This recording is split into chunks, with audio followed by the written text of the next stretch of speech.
Yes. We are back inside the 3-Point Conversion Sports Lounge. It is Mr. Controversy here on a Saturday morning, doing it live and doing it big, getting ready to talk sports. Yes, I can't wait. Yes, and once again, you've entered inside the 3-Point Conversion Sports Lounge. And like I said, I'm Mr. Controversy. Did you miss me? And I'm not doing this by myself. Of course, I got my road dog, my partner in crime. What up, The Intellectual? Welcome back, sir. What's up, man? It's glad to be back. It's another beautiful Saturday in the A. It's supposed to be a great weekend. I actually get one of them weekends with no rain. Thank God. Can't complain. You know right. what I mean? So that's what's up, man. It should be a great day. Great show, too. It's going to be a great show. Great show, man. First of all, football is back. Yes. Gee, can I get some hand claps or something? We need something for that. Usually I don't like doing that, but the fact that football is back. Hall of Fame game Thursday. Yes. I'm just glad to see people in helmets. And basketball has been an interesting first part of the summer. It's been an interesting free agency for NBA. Agency. And just everything that's been associated with football has been very interesting. But I'm saying as far as basketball, it's been interesting. It kept us going. You know what I'm saying? If you're not a baseball fan, it kept you going. But enough is enough. Mm-hmm. It's football time, and I'm very glad. And what up, G? We got to say what's up to our producer. Yo. What's up, man? Stay hitting y'all with the yo. Right. And man, I did appreciate that. Of what basketball provided. I haven't watched any baseball, and I'm not watching any NFL until week 1 at best. What? You're not watching training? You're not watching training camp or preseason? I might watch Hard Knocks, but I don't watch preseason football. Why? I don't want to see you struggle, man. Yeah, it do be. It's like I said, it's like seeing the band before they make it. Yeah. It's like them playing the dive bars and stuff. I don't want to, and you only see the starters play the first series. And when I do watch it, it's usually like game 3 when they kind of put that the starters play the whole first half. Yeah, they at least play the first half, but I still can't watch I love to evaluate. I'm watching these young players get in the game. This is the most exciting part of a preseason game. If a team is down by 7 and they're driving to tie the game and they score, they don't kick the extra point. They go for 2 and the win because they're not trying to play overtime right now. No, man. Especially with the Bears, I'm evaluating that everybody on the team from the right. I'm in the locker room coaching, so I'm in the room with the coaches making decisions. I'm big on that, but I love because you get to see, especially those young players, how hungry they are. I understand, the Hall of Fame game, man. At first drive, you're like, oh God, that's probably all it's going to be though, the first drive. But everybody else coming in, just they to trying see to make the team. Think about the time when we saw Victor Cruz come in, man. I don't know if y'all remember that, but I remember his game vividly when they were playing against the Jets. And he had 3 touchdowns. Yeah, it was like, who was this kid? He got hurt also, but he got cut. No, he got hurt. Oh, he got hurt? Okay, I thought he got cut, no, and then he made the team the next year. Yeah, he got hurt. But it was like, who was this young kid? I remember people like that, man, so that's why I say. But anyway, we have a great show, you all. We're talking football. We're talking training camp. We're going to get into the Falcons, of course. And then we're going to talk about some other teams, other hot teams and news with training camp. Also, we have an interesting segment where we're going to talk about the dynamic of coaches and players, that relationship, whether they're new coaches or new players going into, the tenured coaches. We're going to talk baseball. A lot of trades that happen. Yankees, man, injury. We're going to see what happens with that. And then we got quick hits, stop it, what's on my mind. And, of course, we got, is this really happening, And we're going to talk about the big 3 as well, man.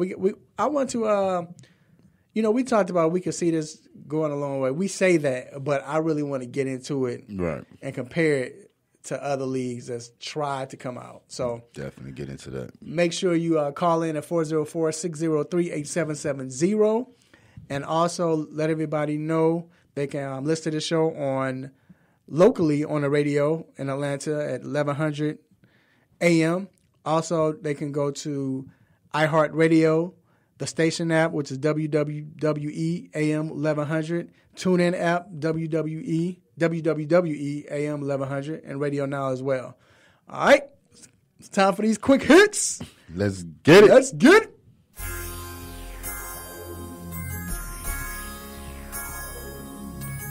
And like always, I got to shout out to our producer who makes the beats, Sharon Beats. I'm on the beat. So we got to start off with Dez Bryant. Wow. First of all, Stephen Jones he went on Sirius Radio, and he said that Dak should do better this season, especially since Dez won't be in his ear. Right. He said it wasn't a shot, but that sounds like it.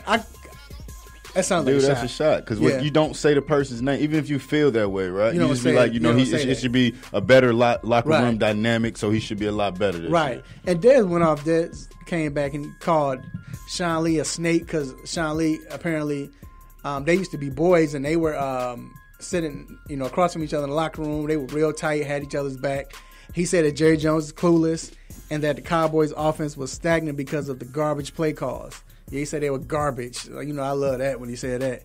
And we do have a rebuttal, I guess, if you want to call it that. A reply from Call him Snake Lee, too. Yeah, from Sean Lee. I'm sorry. From Sean Lee. Here it is. First thing to say that I can get anybody off the team and having input on the roster is absurd. Second thing, I love Dez and I want the best for him. To be honest, we did butt heads because I wanted Dez to be more accountable to this team and his teammates. And to be honest with you, a lot of the team felt that way. I think he needs to look at himself and hold himself accountable. Stop it. You need to stop it. Yeah, for real. Stop it. You sound like a snake talking like that. Right. He sounds just like Snake Lee on it. Yeah, Snake Lee. Seriously, like that sounded bad. Yeah, man, that sounded bad, man. It will. What happens with that? It's been talk Dez might be going to Cleveland. We'll see. But anyway, let's move on. Clint Capella signed a 5-year, $90 million contract with the Houston Rockets on yesterday. Big signing. Yeah, definitely. I agree with it. Isn't that the same thing they offered him July 1st or something like that? But I guess he wanted to wait for a minute to see if anything better was going to come or if it was going to get better. It didn't, but that's still a good number for him. I mean, you got to think he was a late first round draft pick? Right. He developed into this. Yep. So I don't know what was the hold up, as far as why he took so long. Probably trying to get that dollar. He was trying to get a max. Yeah. That wasn't his max. I think his max was 100. Because we all know if he didn't sign, there was. Yeah, it was going to be ugly. Yeah, it was a He's wrap the for first. I Houston. think he was the first player in history to average 13, 2 Right. in under 28 minutes a game. Right. So that's big. Why do you got a reason why they don't play him as much? I don't know. He's not a shooter. Right, true. Touche. He's not a shooter. Yeah. Moving on. Speaking of basketball, speaking of snakes, that's wrong. I'm not going to say that. He's not a snake, but you hear the snakes. So Kyle Lowry ignores questions about DeRozan and doesn't acknowledge the questions that they asked. This is during the USA, training camp, whatever. So for the USA basketball team. Right. My question is, if that's your boy, they ask you questions about. I mean, and I understand it's an uncomfortable situation because Right. you're basically the franchise player of the team now. But that's your boy. I mean, all you had to say, you got to know how to answer. All you got to say is, we missed him. I was shocked too. But I mean, that's what that's business. That's all you had to say. See, I saw some of the questions, and I saw most of the questions referring towards Kawhi and things like that, right?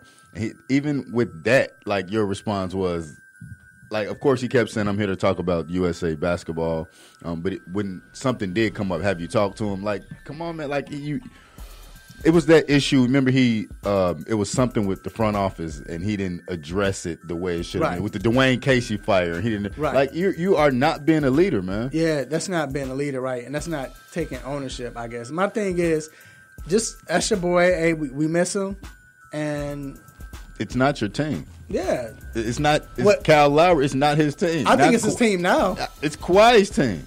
Kawhi leaving, so I think his it's his team now. It's not his team. He can't even stand up and talk like a leader. Right. It's not That's the what I team. mean. It's not Right. his team. Who would Right. follow you in the locker room? Yeah. No, you're right. Moving on. The Milwaukee Brewers acquired All-Star Mike Moustakas from the Kansas City Royals from minor league outfielder Brett Phillips and pitcher Jorge Lopez.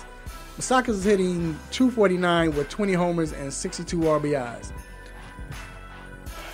I didn't want him to go to the Brewers because I'm a Cubs fan, Of but course. it was definitely a great Great move. pickup. And look what they gave up. They didn't have to give up, nothing crazy. Look at he's batting 250, 20, and 60. Those are good numbers.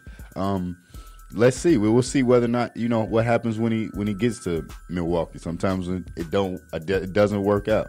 Right. Being a Cubs fan, I hope it doesn't work out. Moving on, sticking with baseball, the New York Mets trade Asdrubal Cabrera to the Philadelphia Phillies for a Double-A right-hander Franklin Colome. Cabrera is batting .277 with 18 home runs and 58 RBIs. Okay.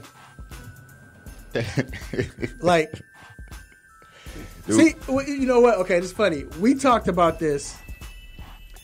I don't know who I was talking. Oh, I talked about this with somebody yesterday. How with basketball, it's all right. This is last year. We have to get rid of them.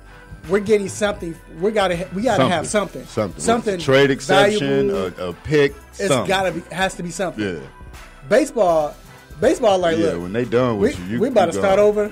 I'm gonna let everybody know, all the fan base, for the next 8 years, we about to be sorry, but we'll be back up. So this dude is batting 280, 20, and 60, and he get traded for a bag of fries, 2 cigarettes, and a 22-ounce can. Just Ice 2 house. cigarettes, not even a Not pack. even a whole pack. At an Just ice house. 2. At an ice house. But that's what's funny about the MLB, man. It's like He putting up numbers though, yeah, man. when we need to let you go and we need to start over, It doesn't matter. we holler at y'all. It doesn't matter. Well, I mean, he was on the Mets, all right, which has been a dumpster fire. But true. But they just made the World Series. That was like 3 years ago. yeah. But They've been a dumpster fire ever since. And they even talking about getting rid of Syndergaard, right? Yeah, but my what whole point is, going- if what they you gonna, have that- what are they going to trade him for? yeah, like that's the thing. Like they don't. It's like, look, we're gonna start over. Hey, y'all just But ride when you with us for the start next 2 over, years. right? Even in baseball, when you start over, you get picks, right? You get Now- like prospects, right? You get those, Right. those like You're supposed to get supposed like to. the other team's best prospects, which is normally a pitcher. Machado was just traded, right? He Yeah. was traded for prospects, Right. right? Like the Double- top this is prospects. double This A. dude, and how long has he been in Double-A? He may have been in the minor leagues for the last 4 or 5 years. He might be a minor league career player. He might be 38 years old. Right, that's what I'm saying. All right, moving on. Nick Saban signs an extension through 2025 with the Alabama Crimson Tide. I guess it was. Remember, it was talks that he might leave. I guess he's staying his whole career. Come on. Yeah, I don't see why he would leave Yeah. anyway. He wants that record anyway. So, and then last but not least, in that news, San Diego Chargers cornerback Jason Verrett is likely out for the season after tearing his Achilles. This kid, man, and he's a beast, and he's only played 5 games in the last 2 years. Yeah. It's sad. like it's That's sad. When I He's read a it out, beast. I was like, not only can San Diego not catch a break, because it seems like every year they lose a major player for the whole year. He can't catch a break. 5 games in the last 2 years. That's not even including this year. So it's going to be 5 games in the last 3 years. Right. Man, 5 games in the last 3 years. That's wow. And then it's an Achilles. So that, I hate for it to be that. That's a big deal for a cornerback. And the other injuries, Yeah. man. Yeah. Well, the good news is, well, not good news, but hopefully if Richard Sherman returns to form, then maybe that'll help him out and make him feel better, But because of that. even with the Richard Sherman, the biggest thing with him is how smart he is. So it's not necessarily Right, just true. goes Just into his physical. yeah, 'cause he's not ability. fast, right. He's so smart, you're so. right. Well, all right. That wraps up Quick Hits. We're going to take a quick break, and we will be right back.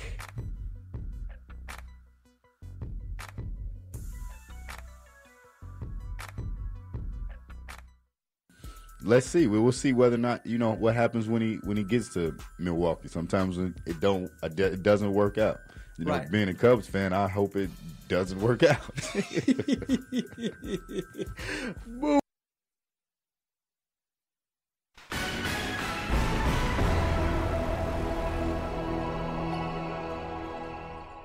Hello, I'm Crystal Dayan, and this is your Sports News Break. The Atlanta Falcons opened up training camp on yesterday. Julio Jones was at camp 100% healthy after restructuring his contract. The Atlanta Braves lost to the Los Angeles Dodgers 4-1 last night. This is the Braves' third loss, and now they are 2.5 games behind the first-place Philadelphia Phillies. The Atlanta United are on the road to face the Montreal Impact this evening at 7 p.m. The United are looking to build momentum after winning last week at home. The Big Three played in Toronto on last night as the three-headed monsters and Power both clinched playoff berths with wins. Three's Company and Ghost Ballers also won their matchups. Make sure to follow the 3-Point Conversion for all your major sports news updates. It's where fans' opinions matter. There's a lot going on in the world, and your world is always changing. That's why it's important to stay connected. The latest news, the latest entertainment, the newest music. If it's in the air or on the air, it can be in the palm of your hand, wherever you are, with the iHeartRadio app. iHeartRadio. Over 1,500 live radio stations from across the country, and over 15 million songs to create your own custom stations. Text IHR to 45495 to download the app or listen at iHeartRadio.com. Standard text and data rates apply. This is Av Stanley, senior writer for the 3-Point Conversion, and you know I'm listening to Mr. Controversy and D Intellectual on the 3-Point Conversion Sports Lounge. Tell them what's going on.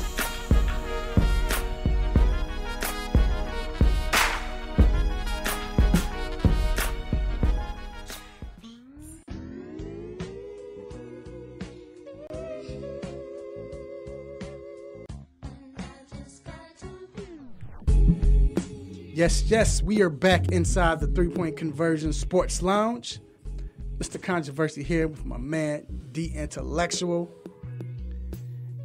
And this next segment, the hot topic, is brought to you by Cindy Cutts Barbershop. They're located on 3000 Chapel Hill Road, Suite 206, Douglasville, Georgia. Make sure you check them out. Need a haircut late, they're open. You need a haircut early, they're open. Great barbers, everybody can cut. Great conversation, sports talk. If you want to get into political, talking about some shorty just walked in, she was bad, whatever, you're going to have all of it. Children, man, I mean, it's all about the community with these people, man. Great people, man. Shout out to my barber, the best barber in the South and on the East Coast, Dwayne Chambers. And you can check him out on Instagram at Simha the Barber. That's at SIMHATHEBARBER.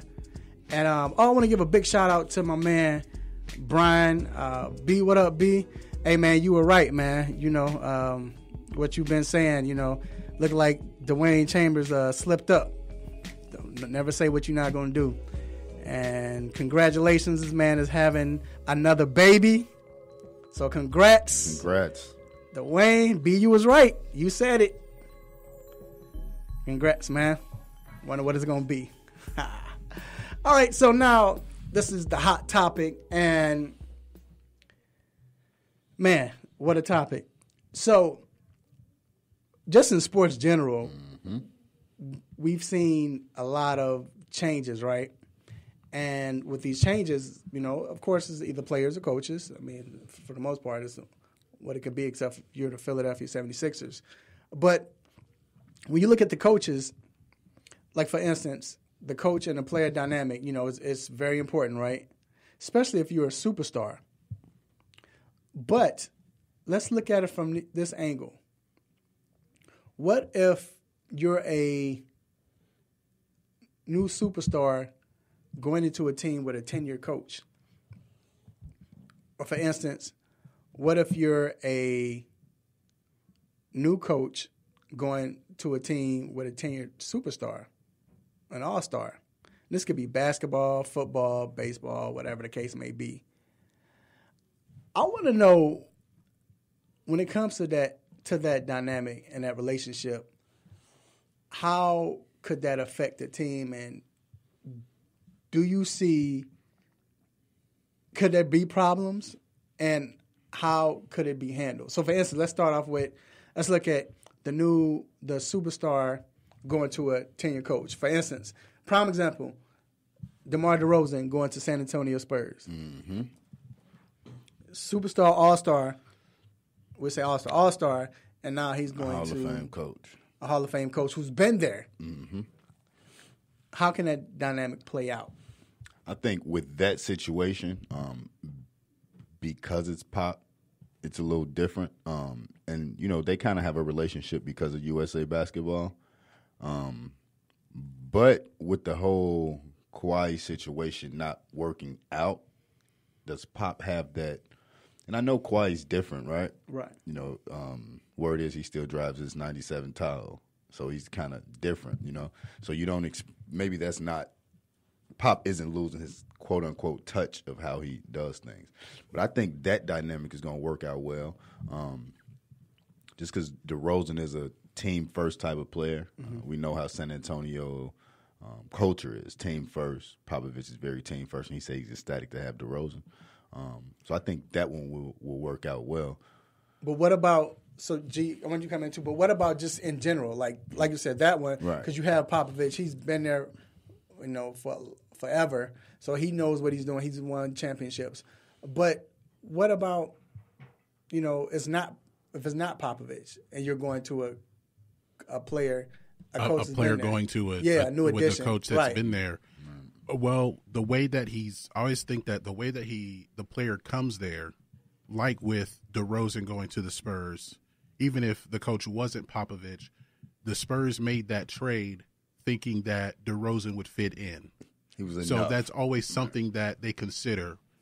They would have made the trade with somebody else if they felt DeRozan would be a good fit with the team. So that's one thing that they consider as far as how the team is made up, Right.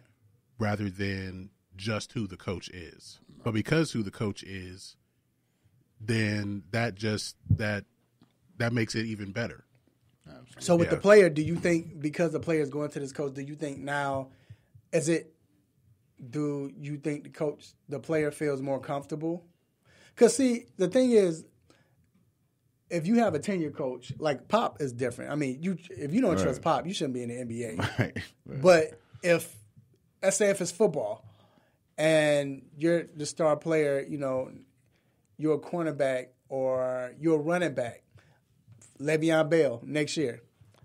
Now he goes to a team, and say he goes to a team with a 10-year coach that's been there for, now in the NFL, 2 years as a 10-year coach, but you go to a coach. Right. And you know how Le'Veon is. Le'Veon has ways, but that coach has his certain ways also. How could that? I mean, perfect example is the Adrian Peterson, Sean Payton situation. Right. And see how it could go, how it flipped Right. another way. Yeah, because And I think that situation was one where AP felt like he still had it, and Sean Payton was more like, "Yeah, we trying to win games. I'm not going to massage your ego just to make sure you get 20 touches a game." Well, along with that's not what Sean Payton does. Right. Even if it was Mark Ingram, you know what I mean, or like He's always had like 2 or 3 running backs to rotate in if he's going to run the ball. And that's with AP should have known that going there. Right. So what about this now? Let's flip it. Okay. So what about the addition of a new coach pairing up with a superstar of that team? Prime examples, you have David Fizdale. He's going to the Knicks, and Kristaps Porzingis is there. So with Or that, even Khalil Mack and John Gruden, just giving examples. But go ahead. See, I think the biggest thing with that is it's going to be dependent on the coach, right? like the coach, if he's a player coach, because that's what you kind of hear about Fizdale, right? That he's a player's coach, other than the incident that happened in Memphis. But I think, you know, the Mark Gasol kind of played a big had a big impact on that. But him going to playing with Kristaps Porzingis, even when Porzingis was playing with Jeff Hornacek as the coach, you never heard anything bad, right? Even though Jeff Hornacek really wasn't, you know, I don't want to say he wasn't a good coach because the team wasn't really good. However, on the Khalil Mack side, I don't know. Like John Gruden is a different coach, right? Like he's a hard nosed, tough nosed. This I want it my way type of coach. You know what I mean? And to come in when you have a superstar such as a Khalil Mack, and if you're gonna try to be that type of coach, that can be headbutt. And the thing is, like, I know it's been talked that hadn't talked. Gruden came out and said, I purposely hadn't talked to him because, which I like the way Gruden is approaching this. He's like, that has nothing to do with me. That's business. Because it's a contract. Yeah, so let him do that. And I've talked to him before that. He said, I've talked to him before. We had conversations, but after during this process, I'll leave him alone. Okay. But then once we get the contract, then then let's talk. And I get that. Yeah. Because think about it. Like, of course, and I guess it depends on the sport, because with basketball, you more so need to know where does this player like, you know, the ball. But when Phil Jackson went to the Lakers, he changed the whole scheme. Right. You have to trust me, you know, and I think it depends on his history, because they're looking at Mike and, you know, Pippen, and they're like, all right, well, we got to trust these him. Jokers won 6. Right, we have to trust him. Let's trust him. But I guess it just depends on the coach, and I think because in a sense, the way he treats the superstar, that's kind of contingent on how the rest of the team is going to react and how they're going to treat. Because if he's given the player favoritism too much, other players might not like that. But what to consider, I guess, with the situation with Fizdale and Porzingis, Fizdale wouldn't have gotten the job if, I'm sure in the interview they asked him, okay, so how would you want to maximize Porzingis? Right. You know, what would you want to do with him? Do you want him to play the power forward and then be like a stretch four offensively, shoot more threes, or do you want him to post up more? Right. You know, how do you plan to use your guards? They ask him about strategy. Right. And if the strategy fits with the roster they have, then he's going to get the job. Absolutely. So I think that's a major factor as far as new coaches going to teams with established stars. Right. And with John Gruden, he doesn't have to talk to Khalil Mack, not only because of the contract, is because John Gruden's more of an offensive coach. Right. He's probably going to sign like 6 quarterbacks, and then the defense. I'm not sure who the D coordinator is, but let the defense take care of itself. Right. That's what he did in Tampa Bay. He tried to figure out what to do with quarterback. Brad Johnson was enough, and you had an all-time great defense. That was surprising too. But what I wanted to speak on too was what you were saying about, you know, favoritism, and that kind of goes into the team buying into it. Right. Like if you can get the coach coming in, and not just with the superstars, but the team. Right? The team has to understand, this is Michael Jordan, this is Kobe Bryant, this is Shaq. They're gonna get. You got to figure they had Rick Fox, but they knew their part. And it's funny you say that because Trevor Ariza was just speaking. I heard something. I had reports of him speaking about how he doesn't like the favoritism, how superstars kind of get a little like when you like. I guess he was kind of speaking towards him being in Houston, that if they're all out going to dinner as a team, the superstar gets a particular way. He didn't say anything particular, whether it was him showing up late or anything. But again, that's the team buying into it as opposed to just the superstar. Right. And then, you look at Major League Baseball. It's funny because the managers. They just that's a lot easier because you can just say with Machado, go hit, you go catch the ball, and that's it. Good. Like there's no scheme really. There's no. You're gonna bat third, right? And you go play shortstop. That's game. And he go out there and hit 2 home runs, and you know what I mean. That's it. It's funny, man. But I just think that sometimes as fans, we don't really look at the dynamic of the coach-player relationship deeper than what we should, just because we just say, oh, he's a named coach. They should get along, or they may not. No, it's different. Right. I mean, it's like now with Carmelo and D'Antoni, it's a totally different dynamic than it was when they were in New York. Because now you're not that star player. But not only that, the team you're coming to, we've been successful. So, I mean, you can't, this is my way, this is how we're going to do it. But sure enough, Carmelo had to buy in some way because what if D'Antoni, like, you remember in New York? You remember in New York when you wouldn't let me really coach? Oh, you're going to be the sixth man. Right. We're going to take a quick break, and we'll be right back to talk some NFL football. I can't wait. We'll be right back.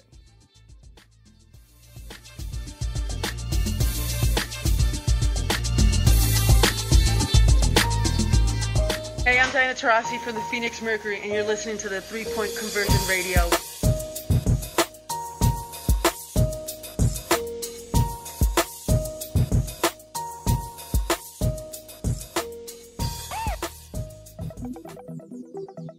Are you tired of limiting yourself from tasty food because you want to eat healthy? Well, Salad Express will fix that problem for you. Salad Express is a gourmet salad and grill restaurant that gives you multiple options to satisfy your taste buds and keep you healthy. They have over 40 toppings, which are all cut fresh daily, and 7 homemade soups, including chili. You can also order hot sandwiches and wraps, with choices like grilled chicken, steak, salmon, and shrimp, which can all be added to salad as well. Go ahead and visit them today at 1055 Mansell Road, Suite 600 in Roswell, Georgia. Your taste buds will thank you.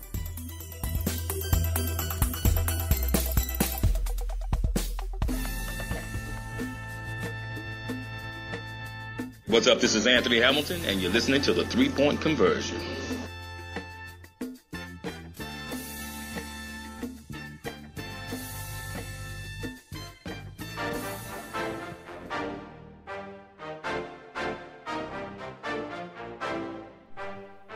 Yes, we are back inside the 3-Point Conversion Sports Lounge.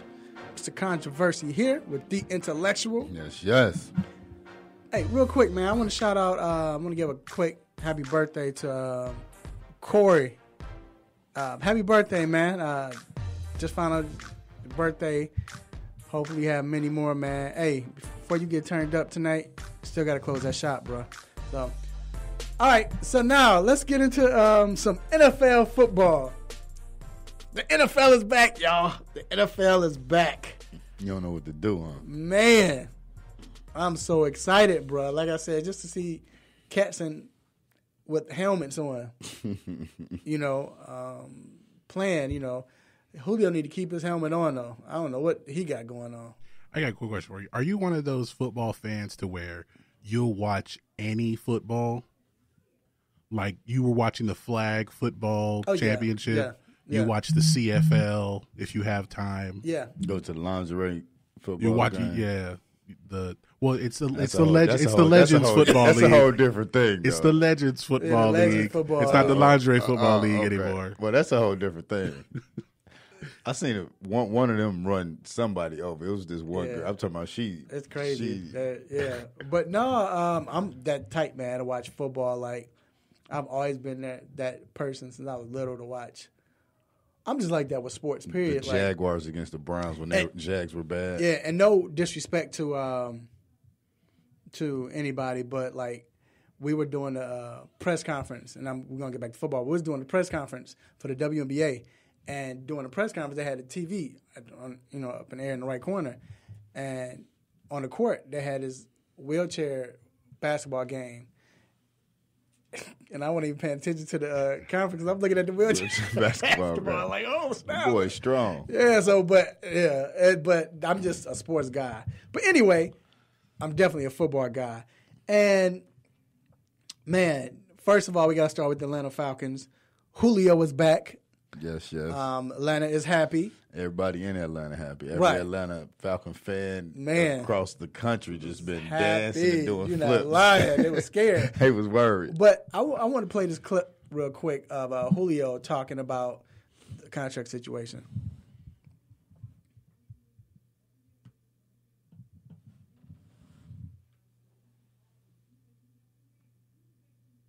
all along, me and Q, we always stayed connected. I was going to be here. Today, though, it was great. The young guys look good. The Falcon Way, we're working on this year, 2018, to be the best ball club we can possibly be.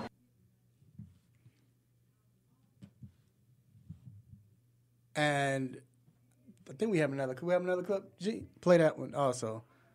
Stay connected. It's all about the communication side of it. Me and Dan Quinn, like I said, Q, we stayed connected.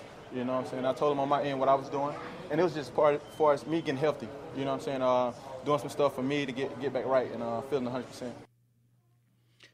Now he was saying that he knew he was going to be back in training camp. Can I get a stop it, please?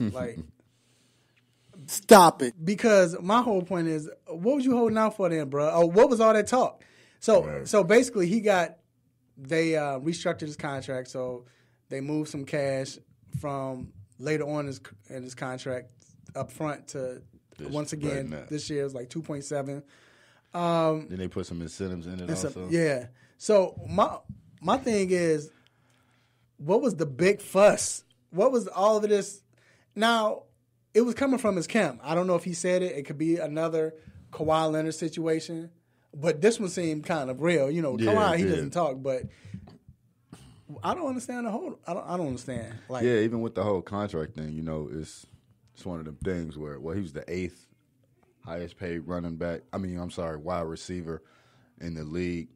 But when he signed his contract, he was probably top 3 at the time. Yeah, he had a number 1. Right. Yeah, but I don't get it. But either or. But he's also doing it coming off of a bad year, though. Right. That's what my biggest question was. You really didn't have the nothing to stand on to say, this is why you should pay me. But they paid him and hopefully come out with a big year, and then they'll give him the new reconstruction deal again next year. Well, this is what I want to talk about is the fact that now, since he got the contract with Sarkisian, it's his second year at Sarkisian. He's playing with he's playing with house money, I guess. Because now you have Julio, he's bought in. You have Matt Ryan, he's bought in. So now it's like what's going to happen is if they don't play well, because last year Sarkisian, it was his first year as OC. Right. So if they don't play well now, they don't buy into the system, what should happen? Is he gone? Do you think he's gone? I think, like you said, it's going to depend on how they play in the system. It can't look like we're still learning the system, right? You guys should know the system by now. And sometimes an offensive coordinator comes and the system just doesn't work with the team that's there. And if that's the situation, then okay, he need to go. He should probably move on. But that doesn't mean that he's not a good offensive coordinator. Right. They have the pieces they need. They got Calvin Ridley. Isn't that his name? Ridley. Calvin Ridley. Calvin Ridley. They got Julio, Mohamed Sanu still. So they got 3 receivers that's there. They running backs. We know that running back situation is crazy back there. They have a rookie that's supposed to be stepping up. So it should be no excuse. They should play well. They should have been reading that playbook all offseason. Sark should have been reading that playbook too because they brought him in to run Shanahan's offense. Yeah, maybe there'll be shades of what he wants to do as well. But they just brought him in with no NFL experience, but to run some other guy's offense that he had never run before. So the hire didn't make sense, but maybe they're getting him for cheap or something. But I'm sure that has something to play with it. But also with that, if you bringing a guy in to run someone else's offense like that, that's probably never going to work, especially in the first season. Yeah. That may take 3 seasons, right? Because he has different. He has to learn. Verbiage, they have to learn different verbiage. Yes, yeah. Now, speaking of learning, next year this might be the same situation as far as learning over again. Well, maybe not. But is this the last chance for the Steelers to win a ring? Now, I think we can all probably agree Le'Veon Bell, this is his last season, right? Right. And You know, you can say you can just plug in a running back and that's gonna happen. You can't say that. Le'Veon Bell, last 5 years, been probably one of the top, if not the top running back in the league. Even that after that 1 year he had an injury, he came back and you saw no flashes of that injury. Right. You know Antonio Brown's gonna do what he do, but Ben's getting old. Yeah, Ben is getting older. Well, Ben look. Hey, I don't know if y'all seen him, but he in shape. He looked thinner. He came into camp ready. I guess that's good. He said he wanted to play 3 years, but this is a legitimate question, man. I mean, you have Antonio Brown was a beast. He's arguably the best wide receiver in the game. To me, is DeAndre Hopkins. But without Le'Veon causes everything to change. Yes, it's like he's that oil on that machine because you just can't always double. Account for him. You can't, and then you can't always double AB because of Le'Veon coming out the back. You got to worry about that. Yeah, and there's also going to be an adjustment period because they have Randy Fichtner as their offense coordinator. Todd Haley went to Cleveland. You know Todd Haley, yeah, but he was in Cleveland last year though. Was he? I don't think he was in Pittsburgh last year. He was in Pittsburgh last year. Haley was? Yeah. I think he was, yeah. So he went on to Cleveland. What was that guy's name? Randy Fichtner. Or Fitchner. Oh. Mm-hmm. But is he a plug-in for Haley? You're right, Haley did he leave last year. He might be. It might be the same thing that Sark was, right. Same situation as Sark. Right. But I mean, I guess to say, not to take nothing away from Matt Ryan, but I would say Ben is, I don't want to say smarter, right? But he's been in the league longer. He's won. He's more of a veteran. I feel like he can make it happen more than. But they lost. That's Martavius, also going to be though. a part of it too. Like Ben had a grasp of the offense to where he can make changes. Right. With Matt Ryan, not so much. Even under Shanahan, he wasn't able to make changes. Right. But now he should have that freedom because he may see something that the coordinators have to collaborate with the quarterback. Right. But there are some coordinators still out there who don't let the quarterback audible. Exactly. And you got to run exactly what I call. Exactly. Mm-hmm. Like Matt Ryan needs to be at that next level in this offense where he can see this. And he's shown he can do that. Right. It's just when he got under Shanahan, he won an MVP, but he didn't have any freedom. That was all Shanahan. So before we go to break, there's been a lot of teams that's been hyped. It should get hyped. Then there's a lot of teams that's been overhyped that doesn't deserve it. So I want to name a few teams. I'm going to have to name 5. I'm sorry. So we got to go quickly because, like I said, we don't have that much time. But first I'm going to name the Green Bay Packers, which, again, they keep getting we picking them out the NFC. I hate them, right? But not even hate them. I hate that because what if they've only won one Super Bowl? That's it. Right, but all they do is win. And I don't want to say that they're overhyped. All they do is win in the season. That's all they do is win. If Aaron Rodgers is playing, all they do is win during the season. You right, once they get to the playoffs, they throw up a dud. You think they overhyped? Or hype? I guess overhyped, but in that division, no one trusts Matt Stafford still. Right. The Bears, who knows if they're going to take this big step or not, because they got a rookie head coach and a quarterback who might be able to do something. And then you have the Vikings, who have Kirk Cousins, and no one trusts Kirk Cousins. So it's kind of the Packers by default. And you really don't trust the Vikings, but are they going? But will they get to? I mean, because right now we know Packers will win the division. That's what they usually do if they do. But what else? It depends on who it. When they've lost in the playoffs, it's always like bad matchups. When they lost to the 49ers when Kaepernick made that run to the Super Bowl, or they lost to someone else when they went like 15-1 or something. So it's always like the matchups of who they play. They might run into somebody to where it's just a bad matchup and they can't. But isn't that overhyped? Because if you're that good for 5 years, you just can't keep running into bad matchups. Either you're just not. New England should be running into bad matchups. They winning. And you also have a lot of players who are going to have to they have to take this big step if they're going to be successful. Devontae Adams is going to be the number one guy. Ty Montgomery, I guess, is a full-time running back right now, even though he still wears 88. Right, because if Devontae Adams comes out and doesn't catch 90 balls for 1,000 yards, then that changes everything. Right. All right, so let's move on. We got the New York Giants. Hyped or overhyped? So, overhyped. You think they're overhyped? I think they're overhyped a little bit. I know there's a lot of excitement about Saquon Barkley, and Beckham is healthy, but their quarterback is still Eli Manning, and you still don't know what kind of Eli Manning you're going to get. See, and I'm with you kind of too, and you don't know what the offensive line is going to do, right? It's a dotted line. Like if the offensive line now they get an offensive line, well, and they stand up. Did they get somebody from the Patriots? Up. Yeah, they bulked up. Okay, so if they can do that, and Eli can be the Eli that he can be, and they don't get as many injuries they had last year, then hey. I say overhyped. I mean, right now it's the Giants, man. Then it's Pat Sherman. We don't know what Pat's going to do. So, right. All right, now what about the LA Chargers? That's a hard division. It's like, and I think it's hype. Even with that injury. Well, yeah, I would say that it's like regular hype because that division is wide open. And then I just think right now. But every year we say that with the Chargers, right? This is the first time I heard it this year. Every year they have that.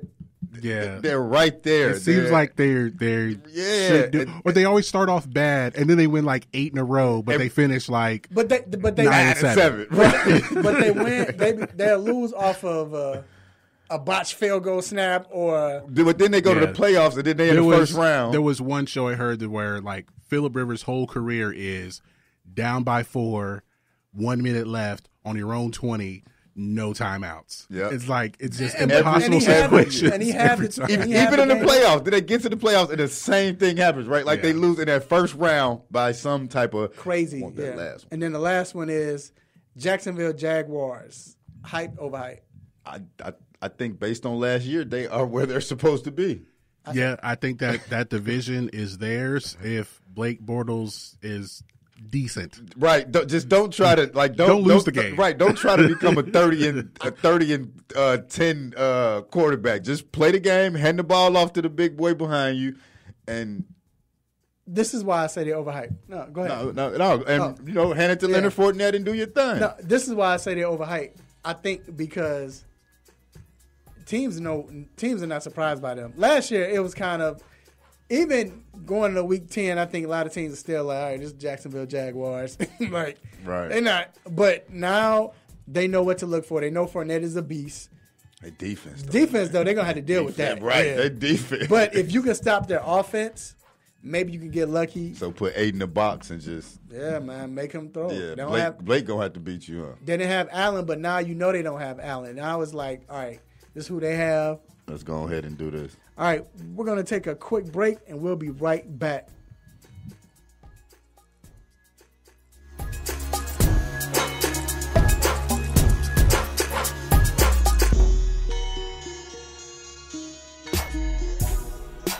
This is Sam Freeman with the Atlanta Braves, and you're listening to the 3-Point Conversion.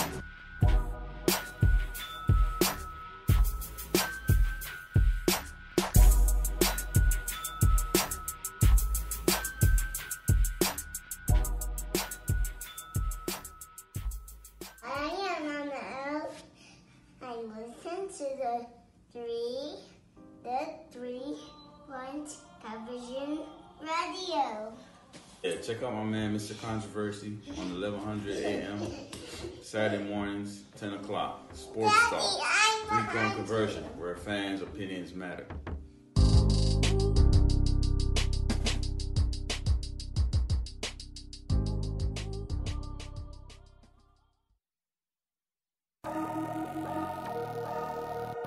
It's time to get in the mind of Mr. Controversy and the Intellectual with What's on My Mind.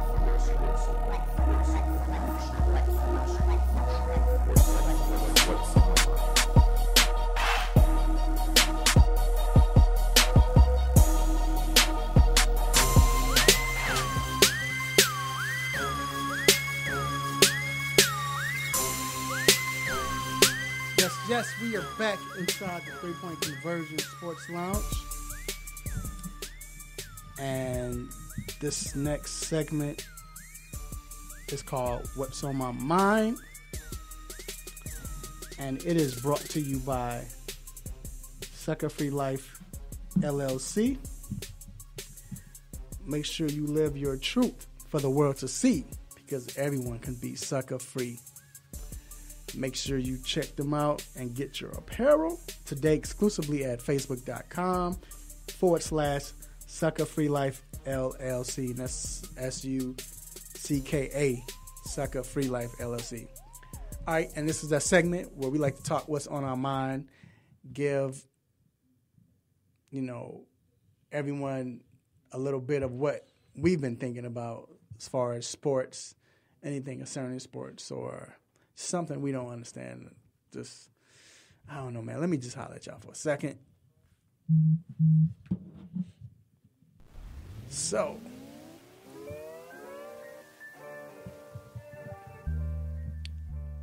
there's a lot going on, even though it wasn't a lot. It's weird, but it was a lot going on.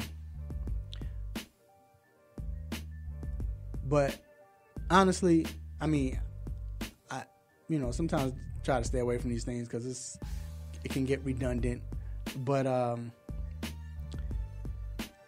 Jerry Jones came out once again, and he was adamant and said that everyone will be standing. Now I'll paraphrase. Everyone basically is going to have their butts up, standing up for the national anthem. And he said with the toe on the dotted line, which basically was just saying that's where you have to stand. That's what he was saying. Like, they won't be in the back, or no, they're going to be right there with, standing up front. And he said this even though the league said we're going to pause and we're going to freeze the that particular rule because we need to go back and reconvene and see if we can come up with something else, because evidently that wasn't right. Now, we saw Mr. Stephen Ross, Miami Dolphins owner or GM, I think it was the owner, come out and he corrected himself. Like, look, what I did, and this is before the thing was frozen. The rule was frozen. He was like, look, we just had to put something out. That's why that came out. But I never said that they will be fine. They're subject to, but we don't know. We just put that out. You've had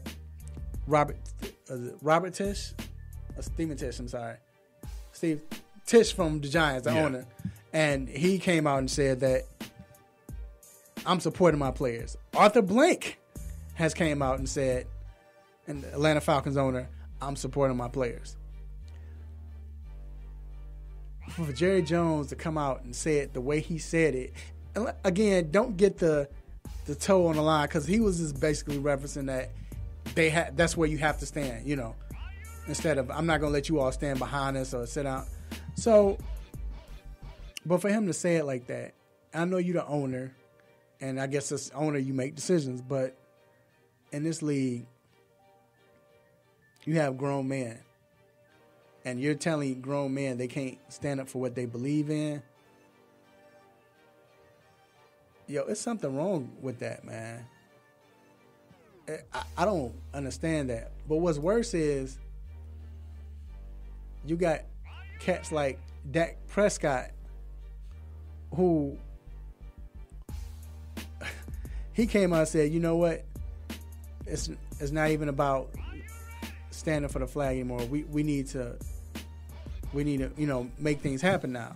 You know why. But in the middle of that, if you read between the lines, he wasn't saying what he projected to say. He was saying, let me be a good old teammate and good old boy and just come out and say, I'm going to do what my owner said. Because I ain't got my money yet. Right. And I understand that. Thanks, G, for the commentator. But I understand that. But at the same time, I just think that it's messed up that he has to be in that situation when we probably know what he feels, but he has to play the game. Jerry Jones, man, I rock with you because we got the clip from you. You always tell me thank you and everything. Why do you have to do this? Like, what is your point? Why? Is the money really that valuable to you that you got to say, we want we don't want to lose any sponsors? Or is it because you just showing your true colors? Whatever it is, this is bogus, man. This is not right. Because if it's about money, why don't you protect your players so they can make you more? So you won't have more Des Bryants. And I don't mean as far as the type of plays, but I'm just saying as far as you won't have anybody coming and speaking out against you, you know. So I'm just saying, man, it's just, that's what's on my mind. It's crazy. It's stupid. It's idiotic. You telling a grown man he can't stand up for what he believes in. It's 2018. It's not 1958. It's not 1965. It's not even 1976. It's 2018. Let that go. That's what's on my mind. It's a good old boy. He in Texas too, showing his real colors, man. I mean, that's what it is. That's what it boiled down to. And you know, my comment on it is, the NFL hasn't even came out on the rule. You gonna say this what has to happen? Yeah, I don't know. But he said it before.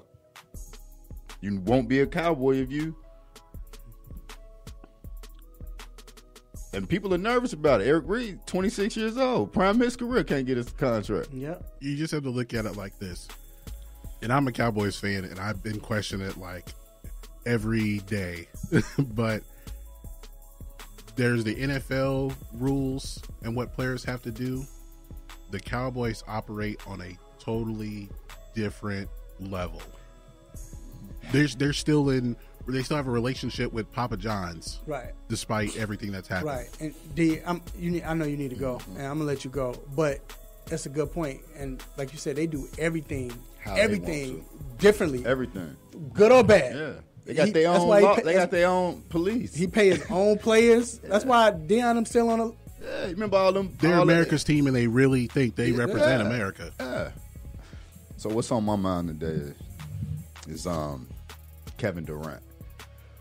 I don't know if you guys been keeping up with it, but him and CJ McCollum have been going back and forth on tweets regarding something with KD. KD had been on a podcast, and after he left, I guess McCollum tweeted about him leaving Oklahoma City, going to Golden State, was like him being in a fight with his brother.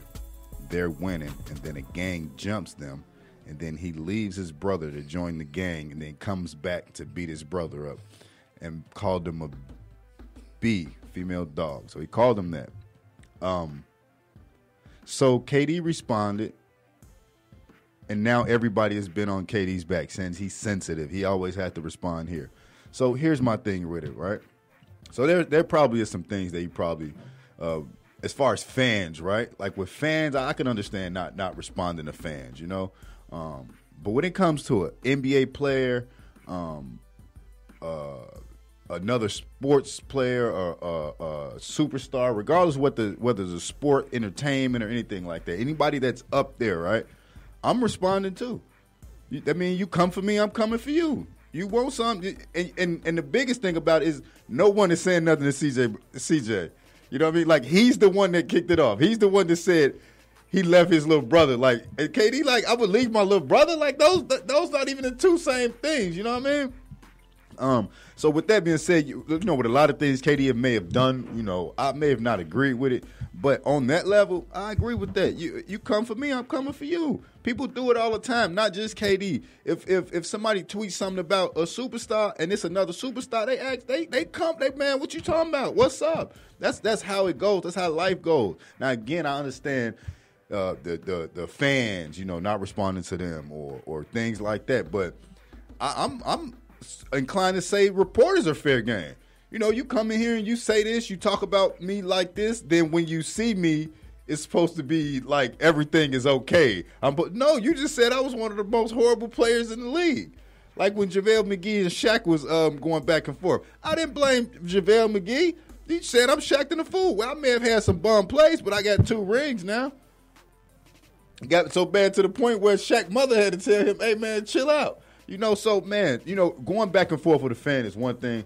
But if you're a fellow NBAer and you say something to me in a tweet, IG post, a Facebook post, on TV, anywhere, I'm clapping back. I'm coming for you, and we gonna chop it up or whatever. And you know they study asking KD, "Were you mad? Did it sound like I was mad?" He sounded like he was the one mad.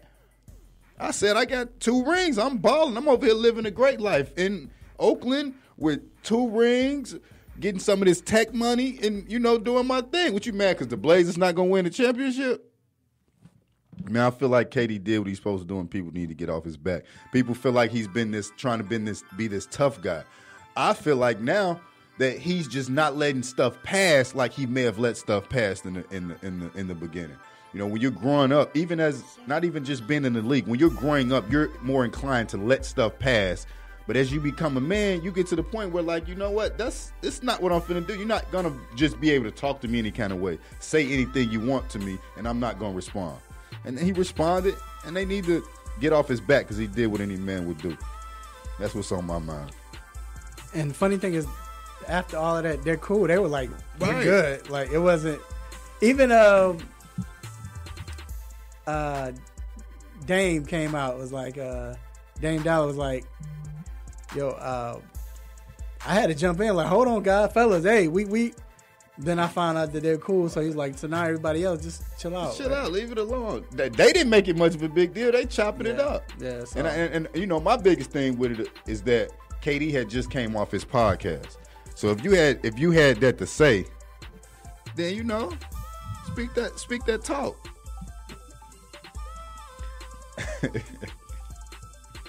But hey. It is what it is. All right, man. We're going to take a quick break, and we'll be back with our Stop It moments.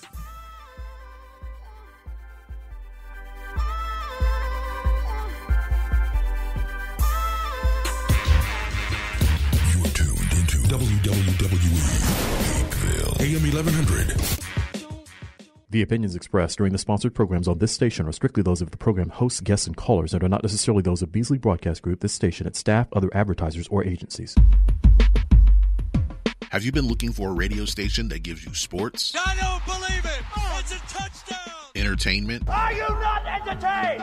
And other special interest talk shows? Well, isn't that special? All on one app? Yo, that's dope. What app is that? It's the real 1100 AM app for WWE. Grab it for free in your Google Play or Apple App Store today. What's good, family? I'm Marlon Sucker Free Jones, a Sucker Free Life Double LC, and I'm locked in every Saturday to the best sports show on the planet, the 3-point conversion, with no team or no players off limits. So let's talk sports, the best of the best, the worst of the worst, and everything in between. Can you dig that?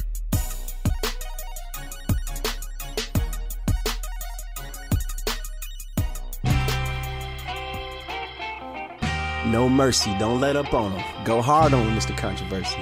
Hit him with the stop it button.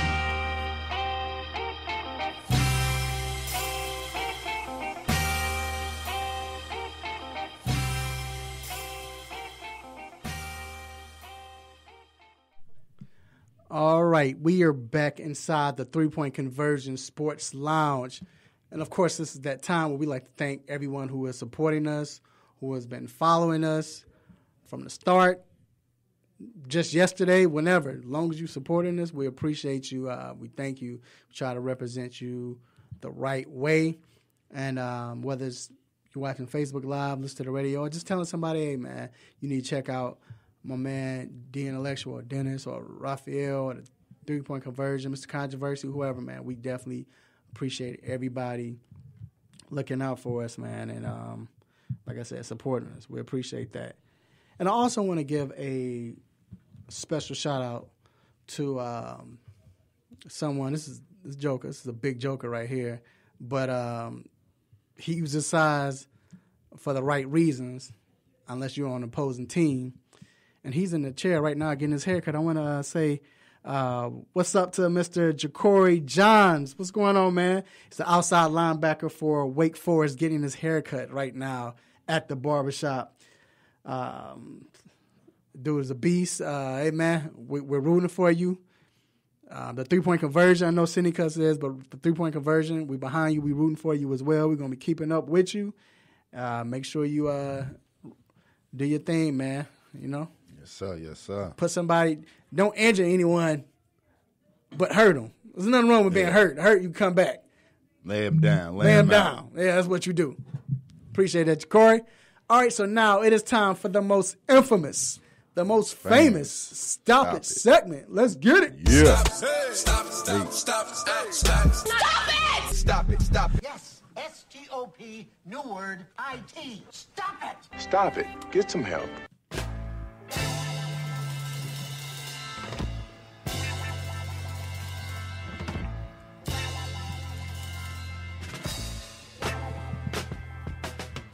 All right, D Intellectual, it's on you, sir. What is your Stop It? Yes, so my Stop It goes to the new wide receiver who got paid, too, at the Cleveland Browns, Jarvis Landry. So this is his quote. "You'll be lucky if we don't score 40 on you. If we get everyone playing to their potential, we can win the Super Bowl this year." Stop it. You should have that on repeat. Yeah. Stop it for Stop that. it. Like, what? Yeah. Stop it, bruh. Yeah. You know how sometimes you feeling good about yourself? Like, do you think that was Fam should have said the playoffs. We gonna make the playoffs. Like, come on, man. We're gonna be a contender in our division this year. Right, like that would have been enough. Like we can win this. Yeah. Biggest turnaround if in they NFL win history. 5 games, give Hugh Jackson coach of the year. Hey, like I always say, and then G, I go to you. Like I always say, around this time, you have the what's the sorry team? You have the what's the sorry team in the NFL besides Cleveland? I can't.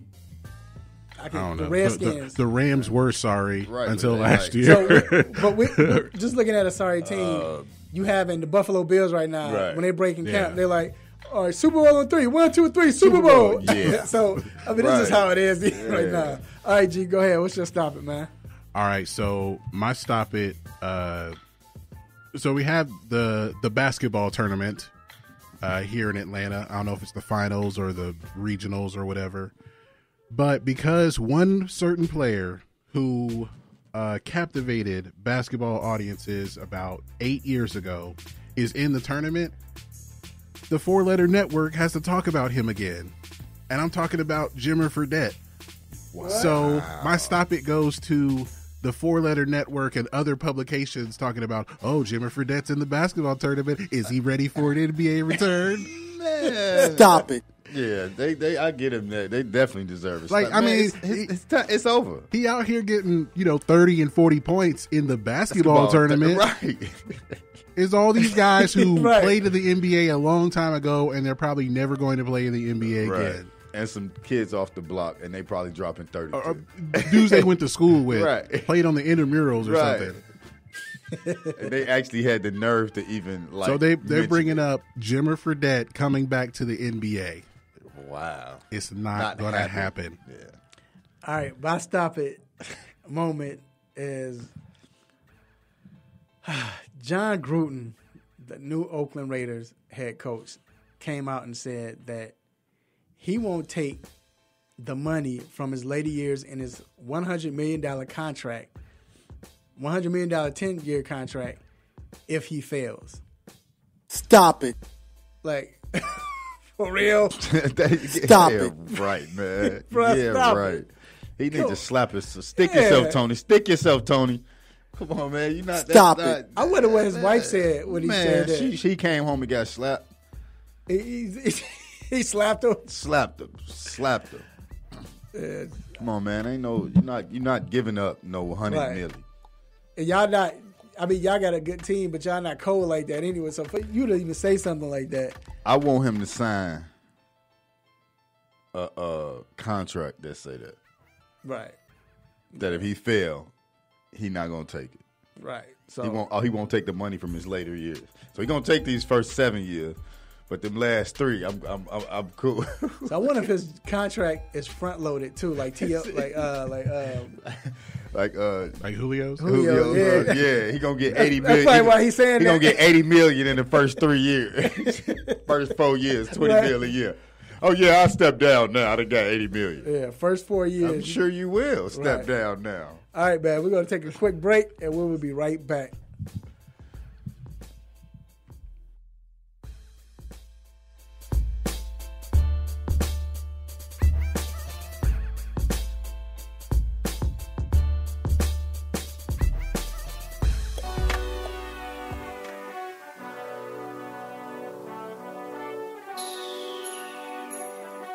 Let me break down to y'all what's so dope about the three-point conversion.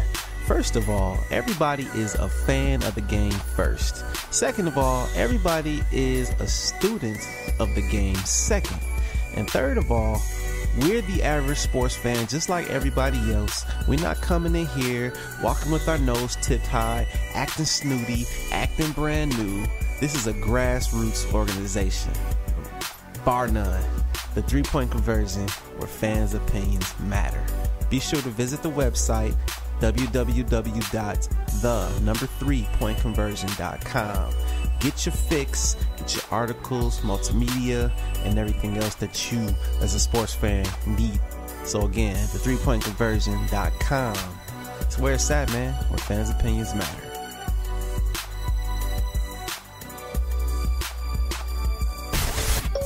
Radio. Tune in. Now. You can tune in to this radio station on any smartphone or tablet. iPhone, Android, BlackBerry, Nokia, Samsung, Windows phones, or whatever you have. Download the free TuneIn app from your phone or tablet's app store. Tune in with music, sports, news, and comedy from over 70,000 radio stations around the world, including this Beasley Broadcast Group station. Check it out at TuneIn.com or your app store.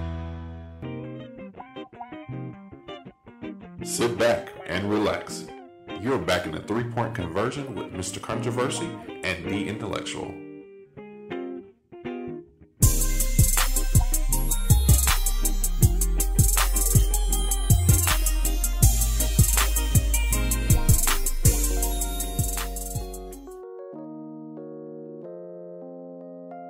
Yes, we are back inside the three-point conversion sports lounge. Mr. Controversy here with my man D Intellectual. Yes. What you got planned for today? I don't know. I got the starter went out on the truck, so after this I got to shoot and take care of that. So I don't know. If it ain't one thing, it's another, right? Yeah. What you got? What you got going on? Nothing really planned, man. Chilling. Definitely gonna go get something to eat after this. Nothing real big though. Chilling, and it's a beautiful day too. It's a crazy thing. We already know what you're doing, G. You taking a nap, right? I didn't sleep last night. Yeah, I have to take a nap. Yeah, you did say that. I need this nap. Yo, check out the three-point conversion doing big things. Check out Damian Adams. He's also a media correspondent for the three-point conversion, but he has a podcast show called The Real Deal with Damian Adams every Tuesday evening. Also, we have a new podcast that just debuted last week, which is called Brownstown by the three-point conversion insider L.A. Broaders, who is a Cleveland Browns fan, and Mr. Eric, the one and only Eric, one of a kind. But check them out every Monday evening at 7 p.m. Also, man, the three-point conversion doing big things next weekend. Make sure we're going to definitely give you coverage, exclusive coverage. Well, I can't say exclusive because I know everybody else. I mean, NFL Network and all of that. So, but great coverage. We're going to give you great coverage. Exactly. We will be in Canton, Ohio. So we're going to give great coverage. We'll have interviews and so on. So check us out. Stay with us. Also, we will be in Tennessee as well. We will be covering the T.O.'s Hall of Fame speech. So that should be interesting. But we will be there as well in Tennessee, Chattanooga. So we're going to have, we trying to cover everything for you. I'll cover the Hall of Fame, the festivities. So we will be there. So make sure you check us out and watch for us. We'll have everything for you. All right, G, it is time for Is This Really Happening? All right, so this is this really happening? In which we look for the strange, bizarre news stories. I did find a couple of things that happened this week. So, in the first story we have here, have you've heard of a marathon, of course, but have you heard of an ultra marathon? No. An ultra marathon, I believe, is a race that is more than 40 miles. Wait, what? Like a marathon is 26.2, right? An ultra marathon, if it's more than 40. So this particular ultra marathon is called the Hard Rock 100, and it is 100 miles. That's what? 100.5 miles to be exact. So last weekend, was it last weekend? Yeah, last weekend they had the 25th running of the Hard Rock 100 Ultra Marathon. Mm-hmm. There were 146 runners. 114 finished. What? Wow.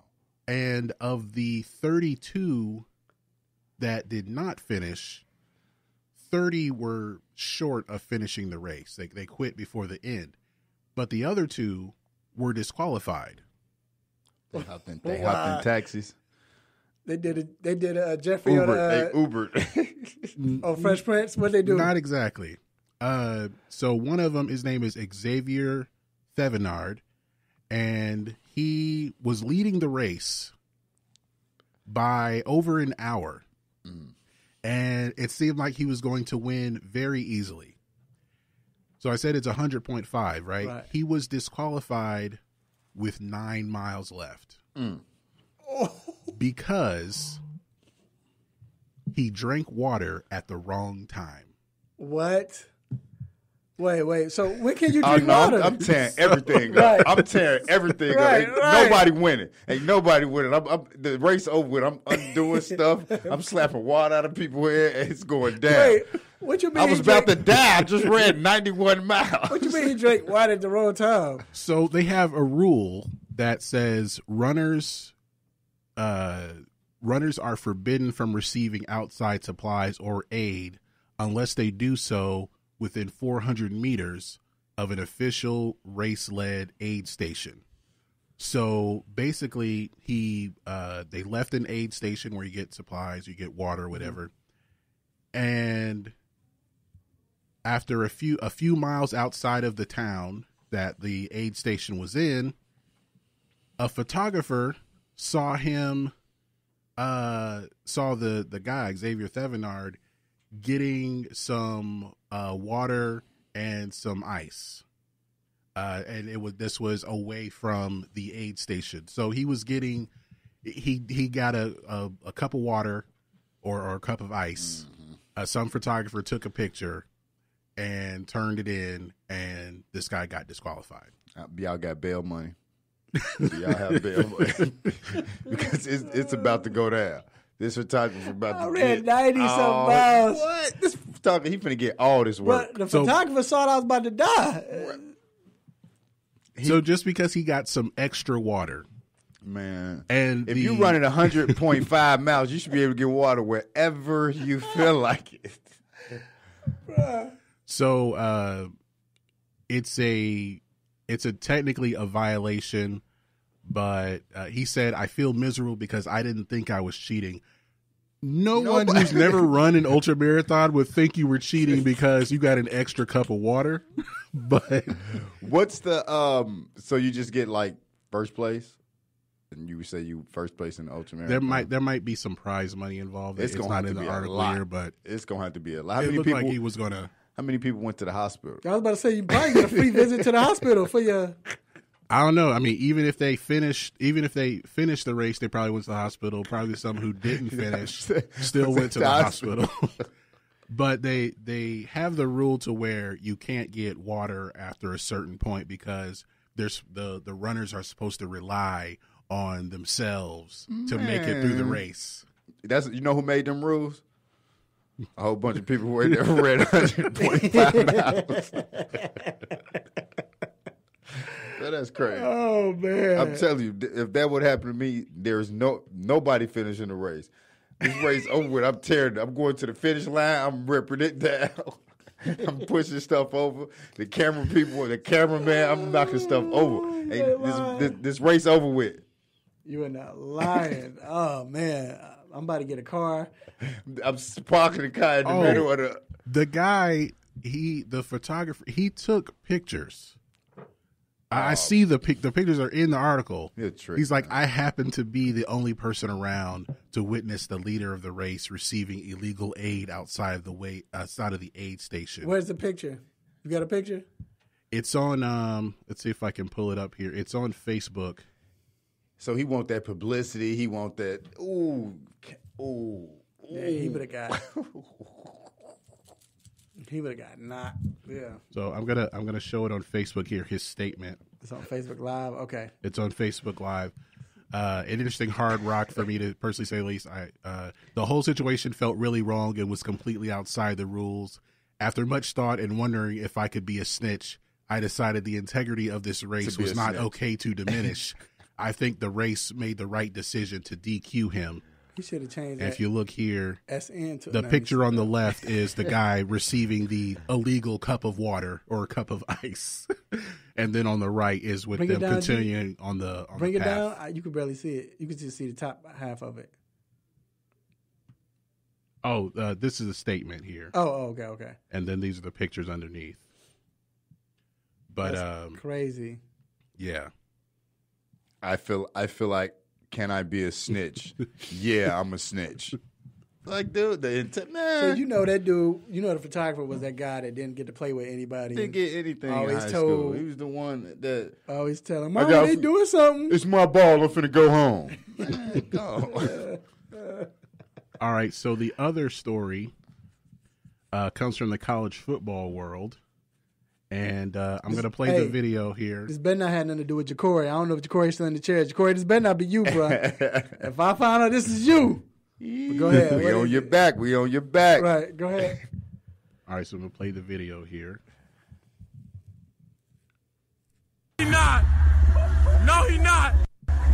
No, you not, Christian. Christian, no, you not about to do that. Are you serious? Christian, it's not about to get run out there.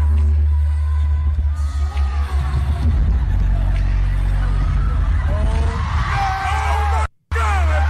Oh my God! It's actually it is crazy. Oh my God!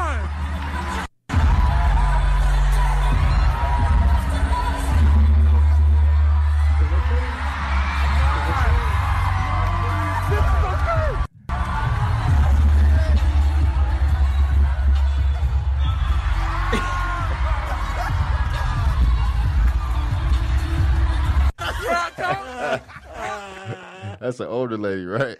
Yeah. Who is that? So that is Clemson defensive lineman Christian Wilkins, who you may remember. I was making sure that wasn't Cuz. Who you may remember from the national championship game 2 years ago with Clemson, Alabama. He's the one who did the splits. Right. And this came from a Clemson Ladies' Day, in which ladies are invited to tour the football facilities or anything that in the athletic department. Right. And it's a charity event meant to raise money for breast cancer. But this was part of a dance competition. Competition, very loose term here. Stripperish. So, I guess on Christian's turn, he decided to give one of the ladies a striptease, lap dance type of deal. And she, as you can see, she responded pretty well to it. Yeah, she liked it. She definitely did. So we can chalk this up that he's going to be on Dance with the Stars, right? Sure, he will. He might be.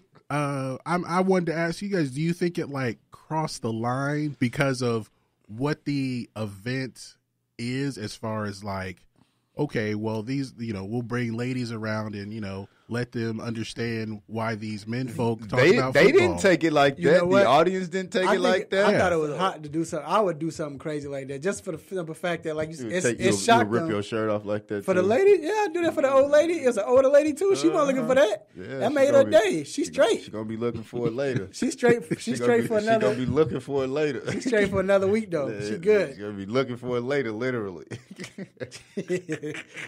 So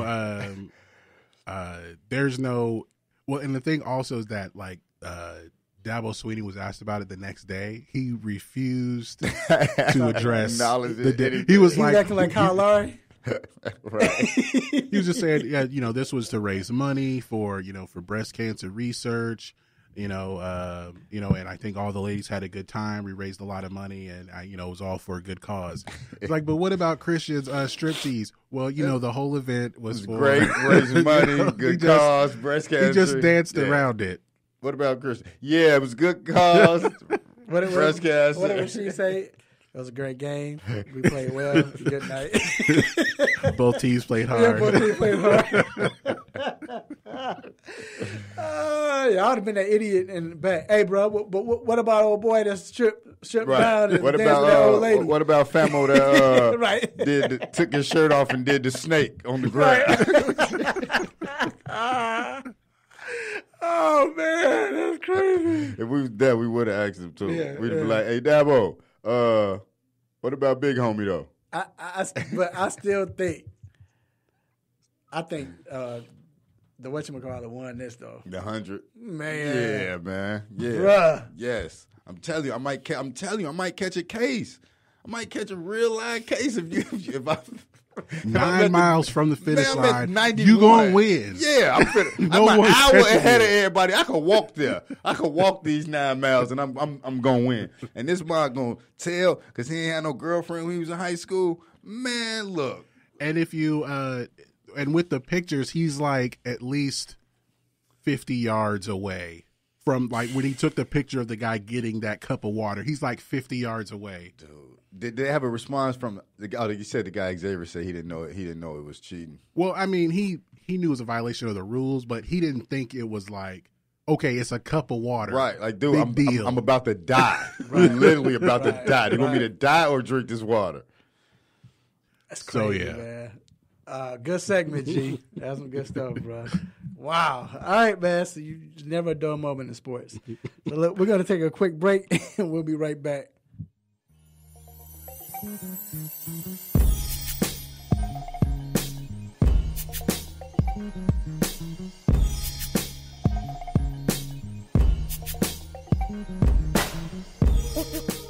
what's up? This your boy Marcus Banks to the Big Three of the Ghost Ballers. You listening to the Sports Lounge with my main man, Mr. Controversy.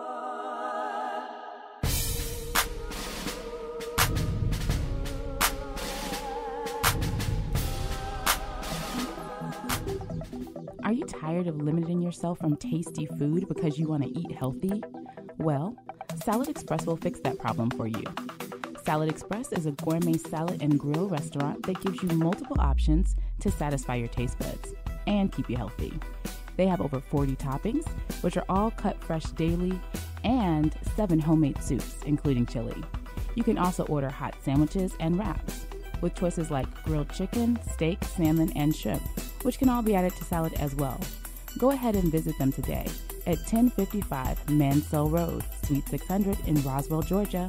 Your taste buds will thank you.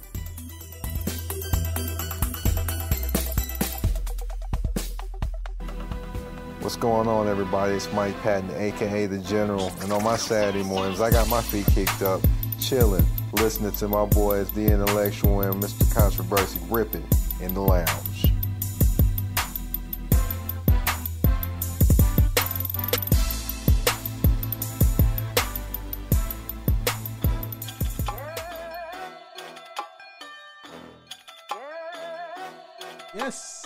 Yes, we are back inside the 3-Point Conversion Sports Lounge. Having a good time, still tripping off the guy that ran 172 miles because he had finished the last 2 feet, 2.5 inches. He wanted a couple he drank some water. tired of drinking spit. This photographer that couldn't have ran a mile of the 100-mile race. Gonna trick on him. He's gonna trick on him. Man, oh man. Make sure dude ain't in jail. For real, we gotta make sure he's not locked up. So, all right, man. We talked about Miss Crystal Dayon talked about the Big Three. It was another great evening with games, a few blowouts. It's funny, and I don't have a clip from Q this week, but next week we'll be back in the game. But the three-headed monster, they're still. Was it three-headed monster? Yeah, they're still undefeated. That's the team with Mahmoud Abdul-Rauf and Rashad Lewis. What team? That's Gary Payton. What team? Ron Artest. Oh yeah, you got to talk about the Ron Artest. He's on the killer threes. So did you see what happened last night with the killer threes? Charles Oakley sub Mike James in. Ron Artest was like, no. Like, what? Mike James, he said, Mike James go in. Mike James, now he don't even know what to do. He don't know if he should go in or sit on the bench. Charles Oakley like, I'm the coach. Go in. Go in. Artest sitting there like, no. And he wasn't making a big deal out of it. He was just like, standing on the court. When he finally left off, they walked past each other, but you can see how, like, they're both tough, right? We know Ron Artest is tough. We know Charles Oakley was always tough. So neither, Charles Oakley ain't finna try with him because he's older, but Ron Artest also know that Charles Oakley not going to be just a slouch. Yeah, he's older, so it was kind of like that mutual. I was waiting for what Charles Oakley is known for doing off the court. I thought he was going to do that. I swear. I thought it was going to be an overhand slap. This is what I said, though. I told him this last night because I didn't get to see it. I was dealing with a truck. But I told him, I was like, Charles Oakley is that tough guy that's like you said, he would slap somebody, but he knows that Ron Artest is the crazy guy that do anything, so it was kind of crazy like, strength. Remember he elbowed James Harden in his head? Yeah, got that crazy That boy strength. almost died. We elbowed him upside. We thought he did die. He fell on the ground. But look, so we're going to talk about this league. It's like they're doing well. They were in Toronto last night, and they're going to be in Boston on next weekend. Then the weekend after next, they'll be here in Atlanta. And it's catching steam. Everybody's paying attention to it now. People are having their favorite players. But here is what I want to talk about. We've seen leagues like the XFL, USFL.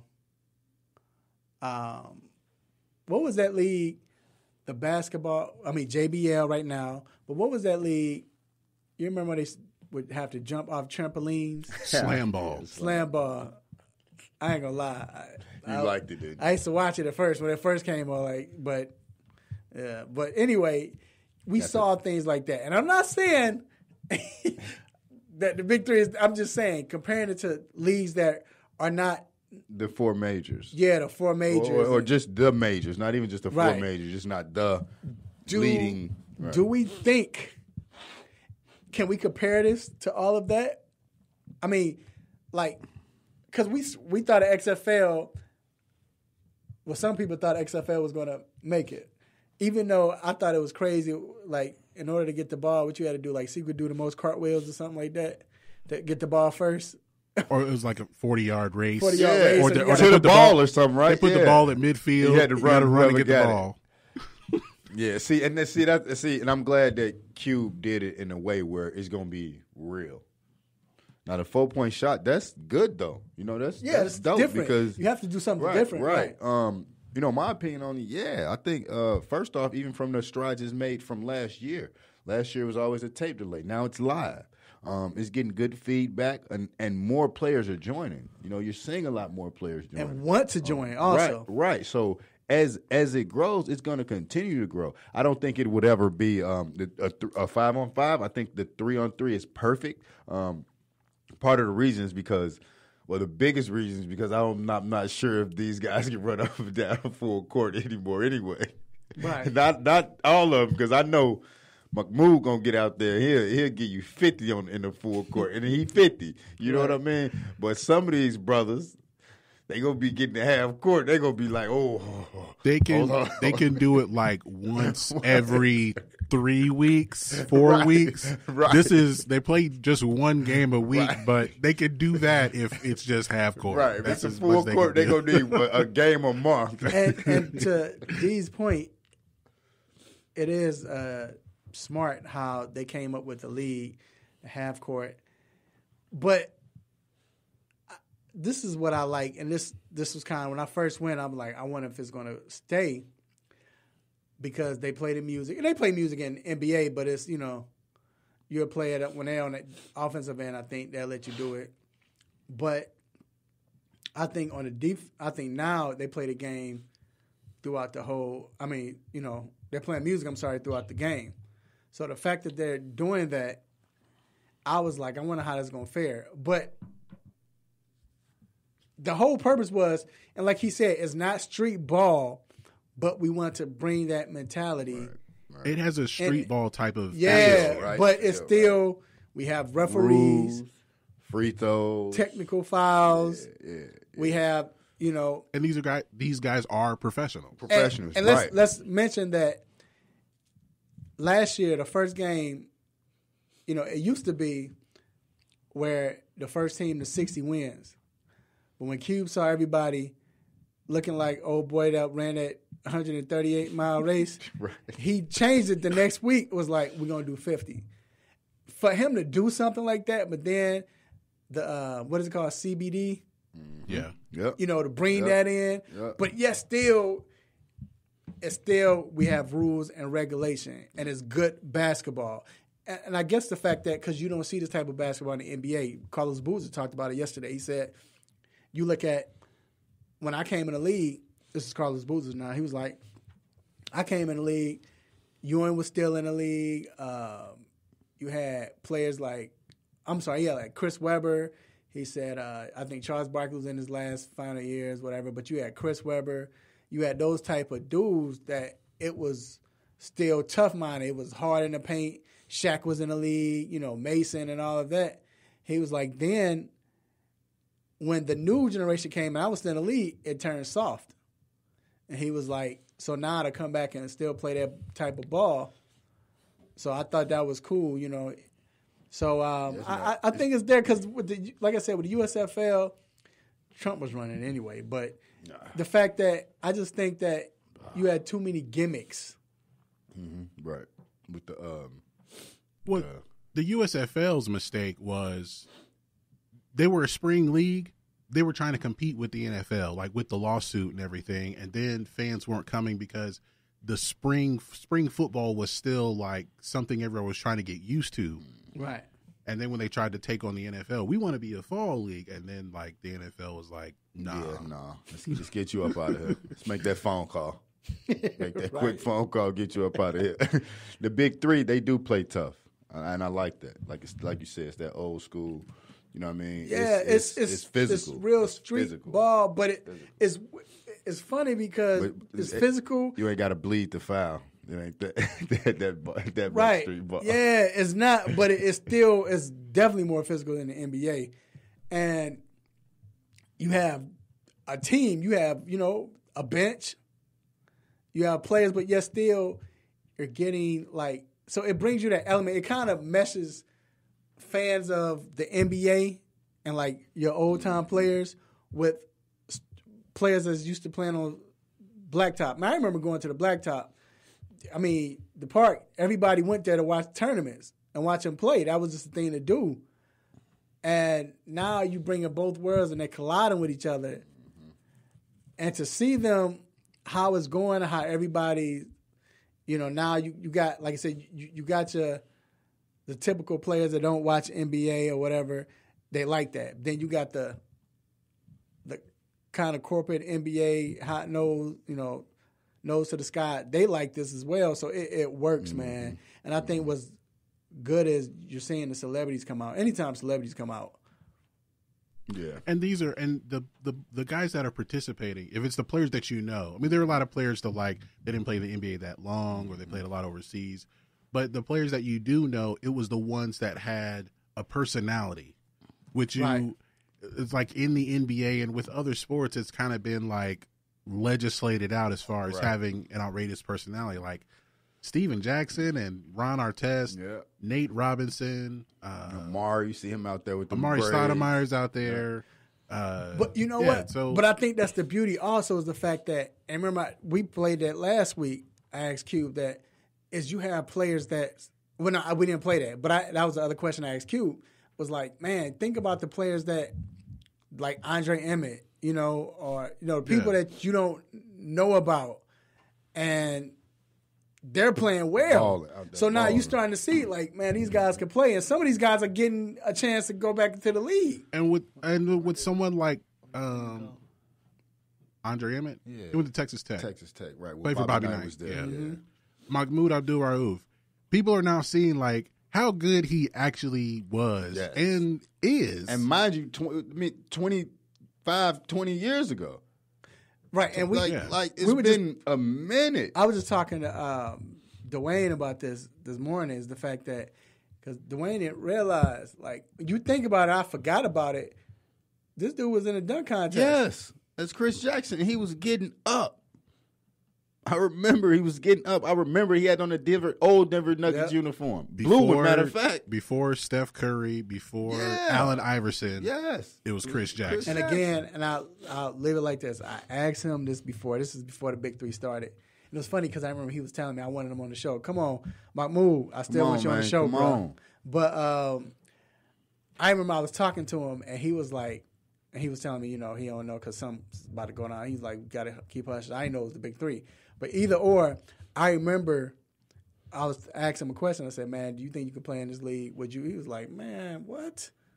He's like, it's nothing but shooting practice. He said, that's all it is.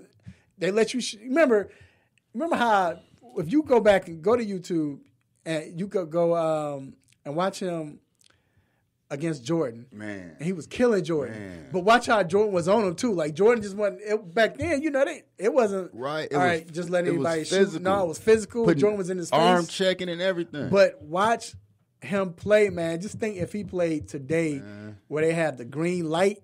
And because another thing about him is you come step up against him, now he going to drive on you. Now he going to go to the rim and score or addition on you. And again, he's the only freshman to average over 30 points. Crazy. Come on, man. I wish he could have stayed in the league longer. Yeah, man. They weren't ready. But you know what it's cool. about. But much respect to him. But shout out Mahmoud. I think the Big Three, though, is here to stay. Yeah, I think they're going to stay shout out for a to while. Cube. Yeah, shout out Cube, man. You know what I'm saying? One thing I love about Cube, Drexler Autumn, man. Amy. One thing about them to crack me up is the fact that when I talked to Cube, I asked Cube a question, and like, Cube, so, what do you think? I'm thinking Cube's going to be like, well, it was great. He's Cube like, look, man, yo, they did their thing. They was like, I love that about Cube. But all right, man, we're going to take a quick break. We're going to be back to talk some baseball.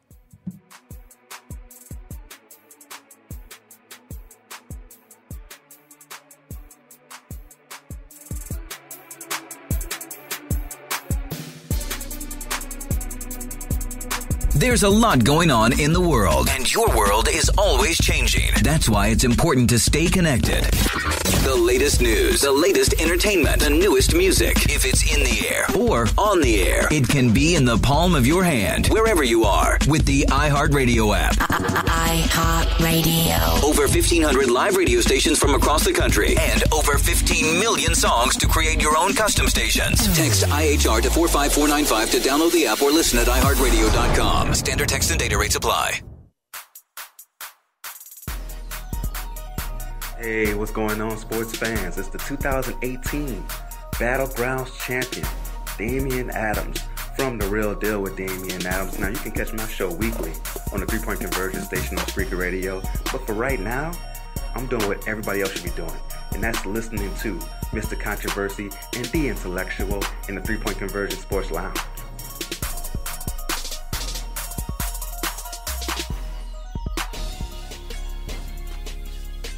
You're back inside the 3 Point Conversion Sports Lounge with Mr. Controversy and The Intellectual.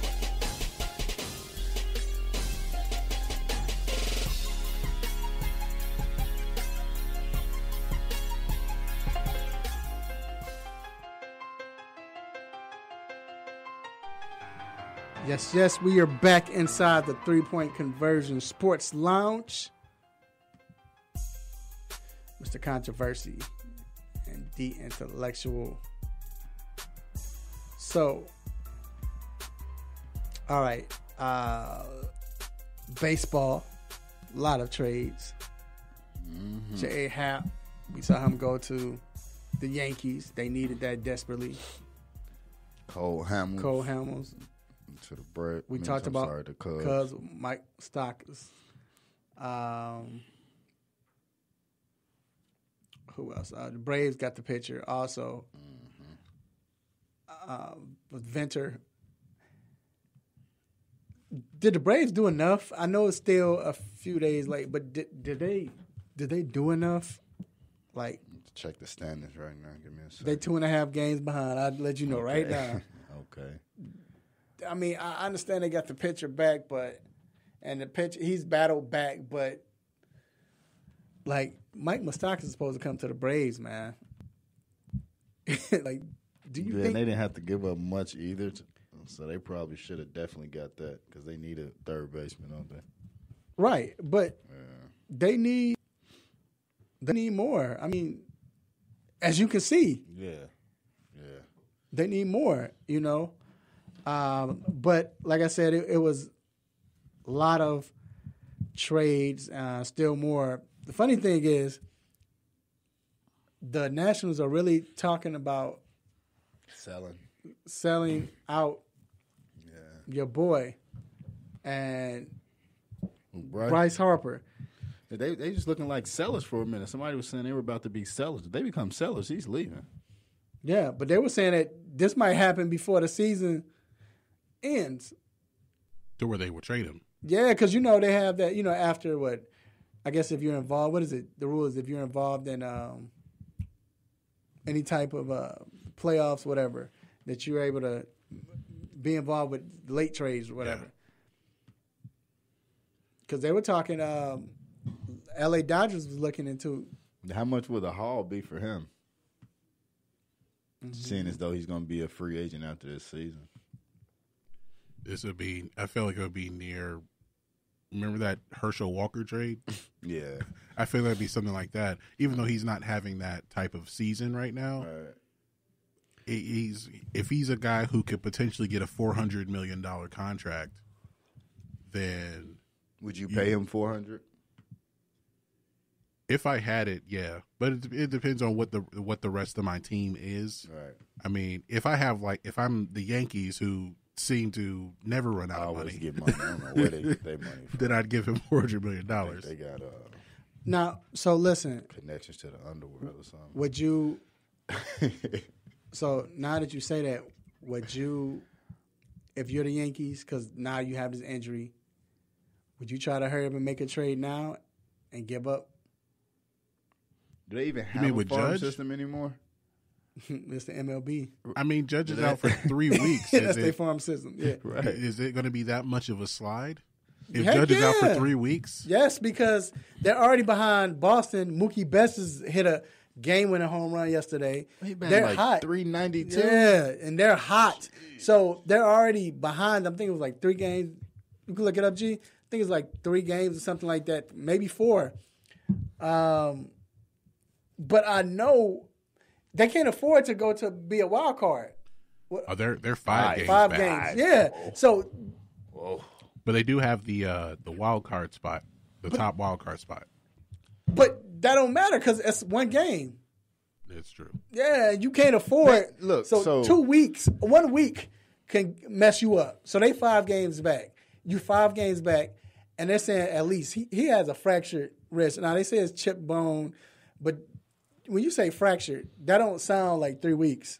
You know what I'm saying? And for you to be gone that long, and then you still have, during this stint, you have a you have a series with the Red Sox, but that's why they got Hap, is because his record against Boston is like ridiculous. Mm-hmm. So that's the reason why they went after him, to get him. But man, if Yankees one game, anything can happen in one game. That wild card, I don't think I don't like that. that. I don't like that. Like well, I just don't like it. Either have it, you know what I mean, or don't. Should it be like a best of 3? Yeah, like even that's better. Like one game, like seriously, come on. Like yeah. The best of 3 would be probably perfect. Why not? Now it used to be like that, right? You know, but because I remember the first wild card was like the Rockies. Rockies played. But like one game, geez, my best pitcher can get up and anything can happen. Like this guy that hit 2 home runs all year gets up and hit 2 home runs in one game. You know what I mean? Right. Like, and granted, okay, we know that, like you say, anything can happen, and we know that the Yankees are still in that area where, I mean, they're still young. Like last year, we didn't expect them to do what they were supposed to do. They weren't supposed to do that. This year, you say, okay, but this will be a season down the drain if they get 7 or 8 games. If they get that wild card and they mess around and lose. But the thing is, like, they will be playing, I think, Seattle. I mean, well, that's a lot of games left, but Cano will be back by then, huh? But it's like with the Yankees, I guess it's weird because they overachieved last year, right? Right. But now this year, now more. the expectations are back to we gotta win a World Series right now. But I guess I think that's where the Braves are. They're overachieving right now. But I think it's not as serious for the Braves as it is for the Yankees. The reason why I say this year for the Braves, it was a surprise. It was like last year. So whatever, we're playing with house money.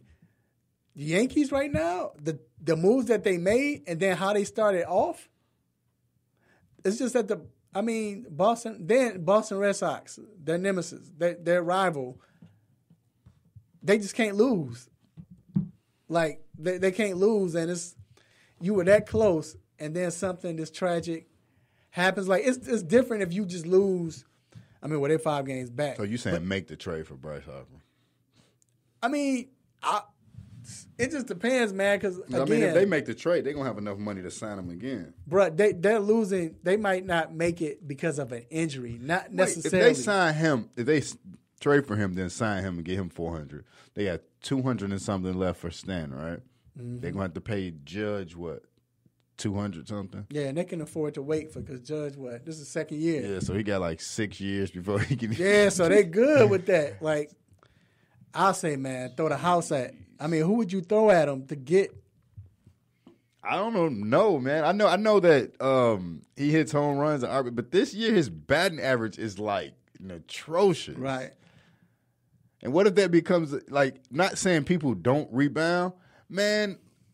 I don't think right him. He is worth $400 million. No, he's not worth. I don't think he is. How many? What's his WAR? I'm sure it's not ridiculously right. Like somebody to me, Mike Trout may be worth $400 million. Yeah, and he's not even asking for that. He's not even. But I because think he gonna hit home runs, he gonna play defense, he gonna steal bases, he gonna get RBIs, he's gonna you know what I mean? Like, I think his stock is dropping, and it will drop, and it's dropping fast. Yeah. Now again, if he turns his second half around. And sometimes we talked about how I've seen him. Yeah, we talked about how Judge last year, how it put him in this little freakish type of drought. Mm-hmm. I've seen where home run derbies get you going. A tear. Yeah, and not just with home runs, just overall. Right, and that's what I'm saying. Yeah, and I think this might get Harper going if it does. But I think with the Yankees, man, I think you almost have. If you want to win, if you say, all right, we're good, okay. But like I say, the way they're losing, this is the Yankees. This is not any other ball club. This is the Yankees. See, with that, do you continue to dismantle your your farm system, because if you do that, right, you're going to put yourself in that position you were in a couple of years ago when you had all these superstars on the team. You couldn't win. Then it was time to start over. You had nothing. You had nobody to bring up when people started getting hurt or people started retiring. You were stuck. You had to do what you're doing now to get where you are now. But they have a lot of young players, and like I said, the Major League Baseball is Yankees farm system, so they'll find some way to hit it. So, but with that being said, it hasn't translated lately. For the last 10 years, how many championships have they won?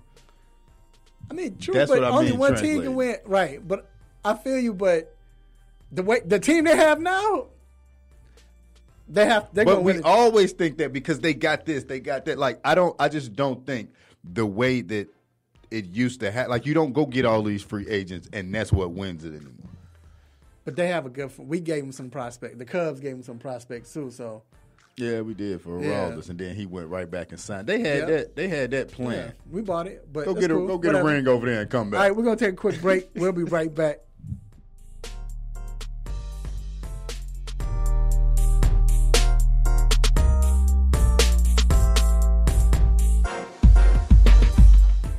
Have you been looking for a radio station that gives you sports? I don't believe it! It's a touchdown! Entertainment? Are you not entertained? And other special interest talk shows? Well, isn't that special? All on one app? Yo, that's dope. What app is that? It's the real 1100 AM app for WWE. Grab it for free in your Google Play or Apple App Store today.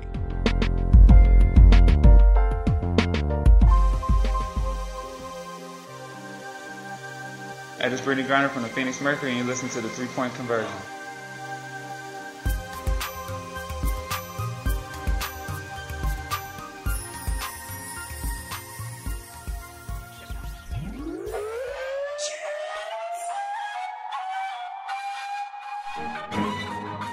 Yes, we are back inside the 3-Point Conversion Sports Lounge. And if you hear this music, you know what that means. It is time to let you go. But before you go, we have a couple of shout-outs, and you might be involved in them. First off, have to give a shout-out to Almighty God for giving me this platform, for allowing me to live a dream and go through this dream. This is great, wonderful, fantastic. Like I said, he gives me this platform that make you all listen to me, whether I make you happy, make you mad, want to give me the stop it button. Stop it. Whatever it is. Just, to have this platform, man, to entertain you all. I appreciate that. And I want to thank our sponsors, Cindy Cuz Barbershop, Salad Express, Sucker Free Life LLC. I want to thank Mr. G, appreciate you, sir, for all you do, man, and making this stuff come alive on Facebook Live. Thank Miss Crystal Dayan for giving her hard work and dedication. Then I got to thank my co-host, Mr. D Intellectual. Appreciate you, sir. Yes, sir. Yes, sir. Appreciate you also. Definitely a shout out to you. You already know. Shout out to God for definitely make this happen, make everything that's happening with us move. Shout out to G for waking up and coming in after, not waking up, for just coming in. Coming in even though you ain't have a good night's sleep, man. Go home and get some rest. Definitely shout out to all friends, family, everybody that listen to us every week. And even if you don't listen every week, the week that you do listen, we definitely appreciate it. Whether it's on TuneIn, iHeart, Facebook, wherever you listen, man, we appreciate you. And we definitely look forward to many more weekends with y'all. Yes, sir. And I'd like to thank my family, beautiful wife, beautiful children, cousins, aunties, uncles, brothers, sisters, godmothers, and everybody. We appreciate you all, man. Hey, and like I said, have a great weekend. Hopefully it's sunny and nice where you are. It's like that here. Be safe. Watch training camp and baseball. That's about it. Got some soccer, MLS playing. Get out, put something on the grill. Put something on the grill. Yeah, let family know that you love them. Always let family know that you love them while they're still alive. Just lost someone. Shout out to Portia. Sorry to hear that. And they shout out to them, man. They lost a loved one, you know. So, but always let everybody know you love them while you can. But until next week, same time, same show, same crazy host, same sports nonsense. Until then, will you miss me? I'm out. Peace.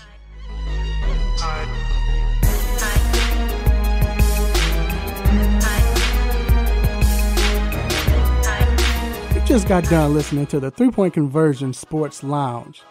Be sure to follow us on our Instagram, Twitter, and Facebook accounts at the 3-Point Conversion. And also make sure you check out our website, the3pointconversion.com. Be sure to follow us live and listen every Saturday morning at 10 a.m. Eastern.